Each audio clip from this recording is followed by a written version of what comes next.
And welcome everyone the online गुरु में मैं सुनील शर्मा आप सभी का स्वागत करता हूं।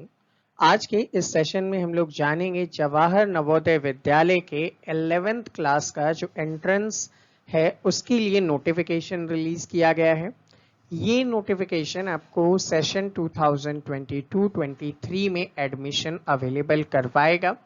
इसी के साथ साथ हम लोग जानेंगे कि आपको 11th क्लास के लिए अप्लाई करने के लिए क्या क्या क्वालिफिकेशंस चाहिए, आप अप्लाई कैसे कर सकते हैं, कौन कौन से डेट्स हैं जिनके बीच में आपको एप्लीकेशन करना है और बाकी सारे प्रोसेस को कंप्लीट करना है।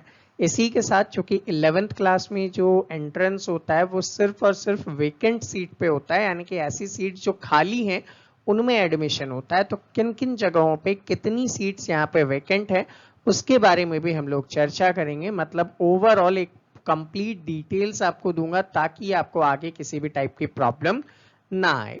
ऐसे ही रेगुलर सेशंस हम आपके लिए अपलोड करते हैं, तो इन्हें देखने के लिए चैनल को सब्सक्राइब कर बेल आइकन प्रेस करना ना भूलिएगा। और अगर आपको ये वीडियो इन्फॉर्मेटिव लगता है तो आपके जितने भी फ्रेंड्स हैं जो इनके लिए वर्क कर रहे हैं उन सभी के साथ इस वीडियो को शेयर जरूर करें। कोई भी सपना साकार करने के लिए सबसे जरूरी है सही कोच का होना। चुनिए the online Guru bye Sunil Sharma को और करें अपने RIMC and RMS का सपना साकार। Download the app now. Okay, तो देखिए आप लोगों के स्क्रीन पे मैंने अभी नवोदय विद्यालय का जो नोटिफिकेशन एंड प्रॉस्पेक्टस है एडमिशन क्लास 11th के लिए इन वेकेंट सीट रखा हुआ है। ये जो एडमिशन है ये 2022-23 के सेशन के लिए दिया जा रहा है। अब इस नोटिफिकेशंस में इम्पॉर्टेंट फैक्ट जो भी हैं उन्हें हम लोग यहाँ पे देखेंगे। सबसे पहला तो आपको एकेडमिक ईयर 2022-23 के लिए एडमिशन दिया जा रहा है। सेकेंड थिंग, एडमिशन कैसे होगा, तो on the basis of performance of student in class 10th board examination. आपने क्लास 10th में जितने मार्क्स लाए हैं ना उनके बेसिस पे यहाँ पे मेरिट बनाई जाएगी।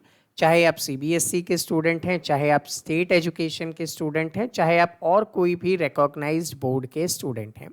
तो मतलब इसके लिए कोई एंट्रेंस एग्जाम नहीं होगा, आपके 10th के मार्क्स के बेसिस पे ही आपको यहाँ पे एडमिशन मिल जाएगा।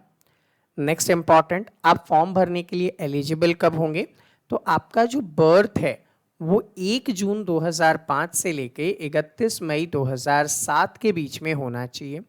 अगर किसी का बर्थ 1 जून 2005 को है तो भी वो एलिजिबल है, अगर किसी का डेट ऑफ बर्थ 31 मई 2007 है तो भी वो एलिजिबल है।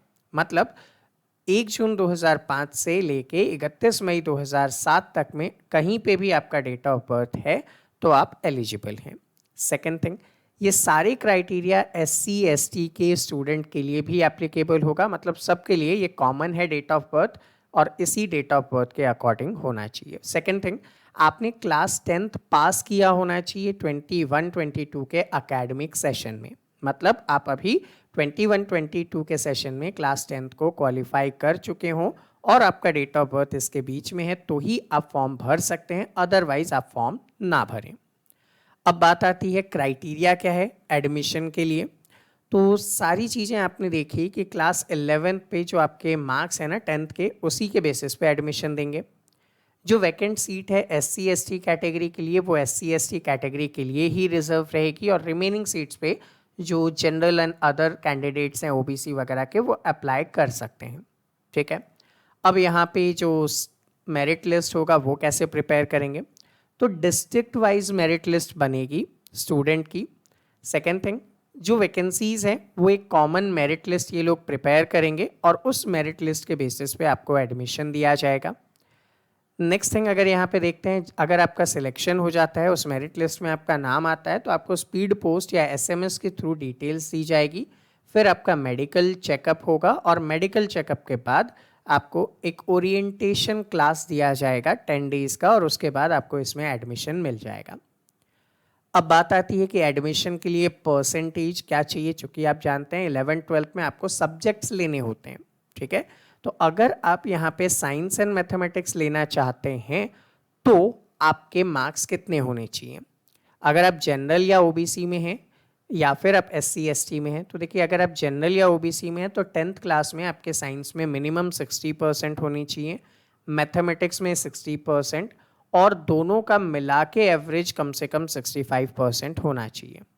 ठीक है।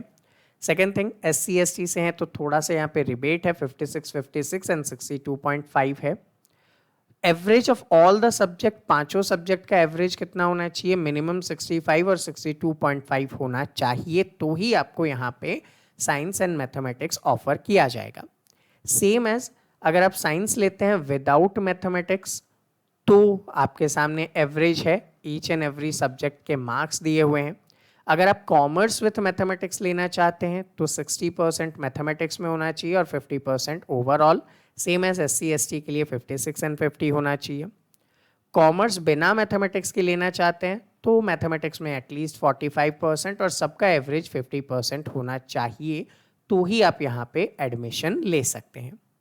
ह्यूमैनिटीज़ यानी कि आर्ट्स या फिर वोकेशनल के लिए बात करें तो अगर आप पास हैं तो ही आप एलिजिबल हैं, मतलब अगर आपने 10th क्वालिफाई कर लिया है तो ही आपको ये एडमिशन दे देंगे, परसेंटेज की रिक्वायरमेंट नहीं है। तो साइंस एंड कॉमर्स के लिए तो आपका मिनिमम परसेंटेज यहाँ पे सेट है, एंड अगर आप आर्ट्स से हैं, ह्यूमैनिटीज़ या फिर वोकेशनल स्ट्रीम से हैं तो आपके लिए जस्ट क्वालिफाइंग ही एलिजिबल माना जाएगा। अब यहाँ पे बात आती है कि एडिशनल बेनिफिट है क्या। तो देखिए, अगर आपने गेम्स या स्पोर्ट्स की बात करें तो SGFI के इक्विवेलेंट लेवल पे या फिर स्टेट लेवल पे या डिस्ट्रिक्ट लेवल पे हैं तो आपको अलग अलग एक्स्ट्रा मार्क्स दिए जाएंगे। लाइक NCC में अगर आपका B सर्टिफिकेट है या फिर स्काउट में राष्ट्रपति पुरस्कार है तो 3 मार्क्स आपको एक्स्ट्रा दिए जाएंगे। अगर आप NCC में A सर्टिफिकेट हैं या फिर स्काउटिंग में राज्य पुरस्कार हैं तो आपको 2 मार्क्स एडिशनल मिलेंगे। स्काउटिंग में अगर आप तृतीय सोपान हैं तो आपको 1 मार्क्स एक्स्ट्रा यहाँ पे मिलेंगे और ये आपके मेरिट लिस्ट को बनाने में हेल्प करेंगे, तो इससे आपके मार्क्स बढ़ जाएंगे। अब अप्लाई कैसे करना है, तो भाई ये इनकी वेबसाइट है www.navodaya.gov.in। इस वेबसाइट पे जाके आप 600 रुपीज़ के पेमेंट के साथ अप्लाई कर सकते हैं। अब यहाँ पे आपका चार्जेस क्या होंगे, तो भैया देखिए, एजुकेशन जो है वो फ्री है कम्प्लीटली, जिसमें boarding, lodging, uniform, text book सब है। आपको सिर्फ 600 पर मंथ देना है। Is collected only from the student of class 9th to 12th, वो भी सिर्फ विकास निधि के लिए लिए जाते हैं। और SC/ST या फिर गर्ल कैंडिडेट हैं या फिर BPL से हैं तो आपसे ये भी नहीं लिया जाएगा। ठीक है। अदर कैटेगरीज के लिए भी यहाँ पे आपको फीस स्ट्रक्चर दिया गया है, तो इतना कोई ज़्यादा फीस स्ट्रक्चर नहीं है। आपके lodging, boarding, hostel, food, text book, uniform सबके अगर आपसे सिर्फ इतना सा चार्ज लिया जा रहा है तो वो कोई बड़ी बात नहीं होती है। सेकेंड थिंग, यहाँ पे देखते हैं अब किन किन जगहों पे कितनी सीट्स अवेलेबल हैं। तो भाई नंबर 1, मध्य प्रदेश के अंदर भोपाल में जो है वहाँ पे सीट्स अवेलेबल है और सेम एज टीकमगढ़ के अंदर सीट अवेलेबल है। सब्जेक्ट्स आप देख रहे हैं सिर्फ इन्हीं के अंदर सीट्स अवेलेबल है, अदर सब्जेक्ट में सीट्स नहीं है। सेकेंड थिंग, उड़ीसा में कटक और देकनाल के अंदर है, सब्जेक्ट आपके सामने है। Same as Karnataka, Telangana, Andhra, Rajasthan, UP, Bihar, Jharkhand, West Bengal और असम में इन प्लेसेस पे ये सीट्स वेकेंट है और ये सब्जेक्ट वहाँ पे अवेलेबल है जिसके लिए आप अप्लाई कर सकते हैं। तो ये एक ओवरऑल कंप्लीट डिटेल्स था। हमने देखा कि भाई कैसे आपका सिलेक्शन होगा, फिर हमने यहाँ पे देखा कि आप एलिजिबल कब हैं, आपकी डेट ऑफ बर्थ क्या होनी चाहिए। सेम एज फिर हमने देखा कि किन किन के लिए मेरिट लिस्ट कैसे प्रिपेयर करेगी और प्रोसेस क्या होगा। अगर आप कोई पर्टिकुलर सब्जेक्ट लेना चाहते हैं तो उस सब्जेक्ट के लिए आपके मिनिमम कितने मार्क्स होने चाहिए। फिर हमने देखा अगर आप NCC या स्काउट गाइडिंग के अंदर हैं तो आपको यहाँ पे थोड़ा सा एडिशनल बेनिफिट दिया जाएगा और कितने मार्क्स का एडिशनल बेनिफिट मिलेगा वो भी आप देख चुके हैं। इसके बाद हमने बात किया कि कैसे आपको अप्लाई करना है, वेबसाइट कौन सी है और आपके फीस स्ट्रक्चर क्या होंगे, कहाँ कहाँ पे सीट वैकेंट है, चूँकि वैकेंट सीट पे ही एडमिशन दिए जा रहे हैं तो वो हमने देखा। और इसी के साथ साथ हम लोगों ने देखा कि किस किस स्ट्रीम के अंदर ये सीट्स वैकेंट है। तो ओवरऑल हमने एक कंप्लीट डिटेल्स में इसे यहाँ पे कवर किया है। तो स्टूडेंट, ये था हमारा आज का सेशन। आई होप आप सभी को इजीली समझ में आया हो।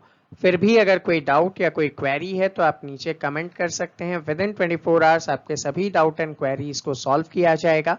अगर आप RIMC, RMS, ऑल इंडिया सैनिक स्कूल एंट्रेंस एग्जाम या फिर जवाहर नवोदय विद्यालय एंट्रेंस एग्जाम की प्रिपरेशन कर रहे हैं तो डेमो सेशंस के लिए आप हमारे एप्लीकेशन को डाउनलोड कर सकते हैं। इसका लिंक नीचे डिस्क्रिप्शन में दिया गया है।